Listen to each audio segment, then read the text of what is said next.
Haunted houses. Go to any town anywhere, and a local can point you to at least one. They seem to be a dime a dozen, at least here in the South. I get recommended a lot of these, but I will admit, I search through these very carefully. I'm not discounting them at all. It's just that with this channel leaning more toward tying historical events with existing legends, most haunted houses seem to lack on the actual documented history. For example, in my hometown, there is an elementary school that is known to be haunted. I've experienced things there myself. If you talk with any current or former employee, they all agree to it. They all have their own stories to tell. But there's no evidence leading to who or what the spirit is. I've been researching that location on and off for years, and as of yet, there has been no break in the story. Sharing those stories are fun and can be very interesting, but in the end, we don't know anything more than when we started. I'm not saying I tie up every story I present here, but I do like to make as many connections as possible to add to the legitimacy of the legend, or at least spur someone's thoughts to research more on their own. So, what made today's story make the cut? Well, I dug through the history of the home, and the history took me back further, before the house was even built. It was something a little out of the ordinary, just enough to make the weird side of me grin.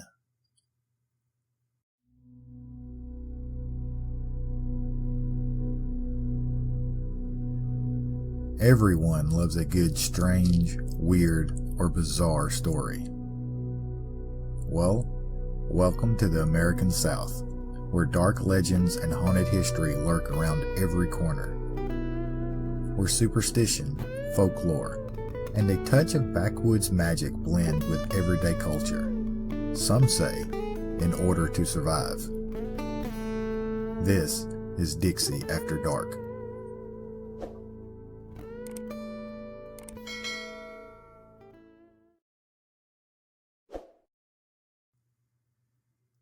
The Price-Gause House in Wilmington, North Carolina dates back to 1860.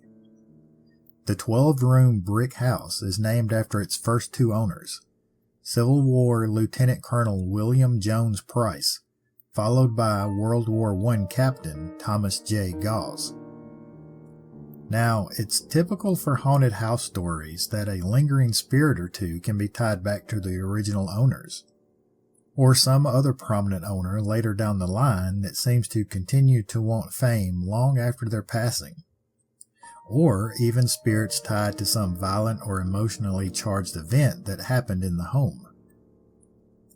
What's interesting about the Price-Gause House, though, is paranormal events began immediately after construction completed, if not before. Many people would think this was the typical disturbance of a native burial ground. We've all heard those stories before, right? Whether in true form or some fictional account drummed up by Hollywood. Spirits that were normally resting in peace until that peace was disturbed. From what I was able to find, though, this is not the case with the Price-Gause House. This was something a touch darker. Wilmington, North Carolina has a rich history, and locals are more than familiar with the homes and buildings that keep that history alive. Most of those places are celebrated by the community, and the Price-Gause House is no exception. What a lot of people don't realize, though, is what went on before the Price-Gause House was constructed. It wasn't built on empty land. It wasn't built on some early farm, growing as the planter's wealth grew. The Price-Gause House was built on property known to the citizens of the day. It was the place of public gatherings, events sometimes advertised in the local newspapers of the day, events that history later tried to forget. The Price-Gause House was built on an area previously known as Gallows Hill. That's right. the Price-Gause House sits on the location once reserved for local executions. The practice in the 1700s and 1800s was much different than today.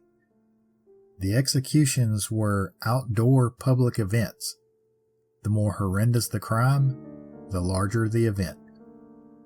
Much of the time, the date and time of executions were posted in newspapers and around the city, giving citizens plenty of time to make plans to come out and watch.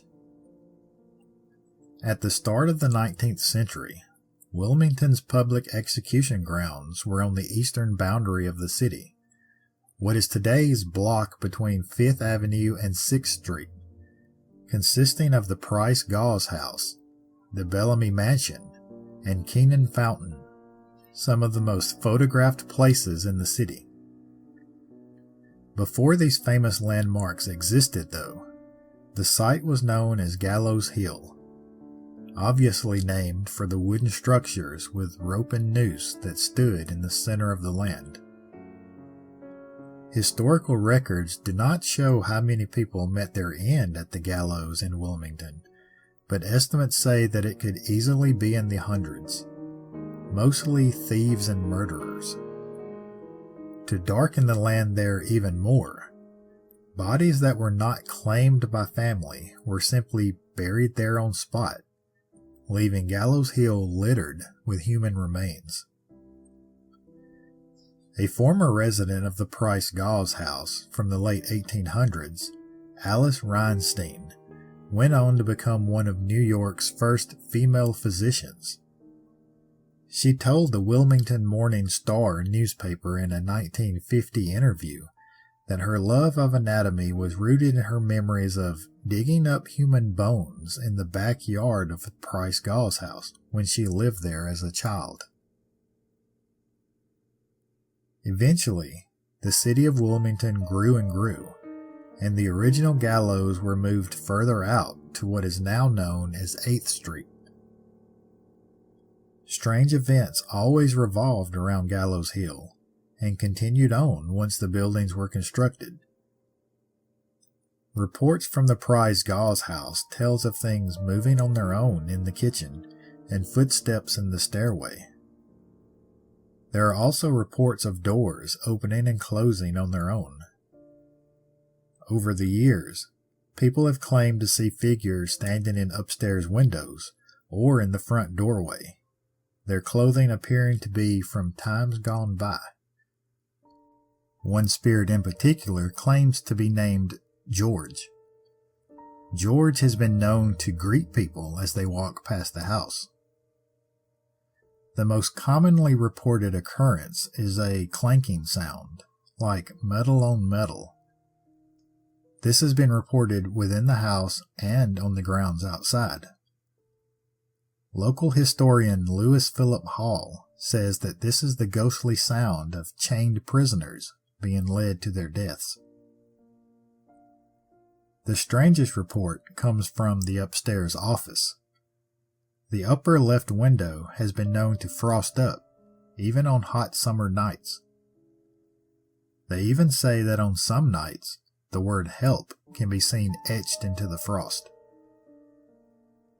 The Price-Gause House today is an office building.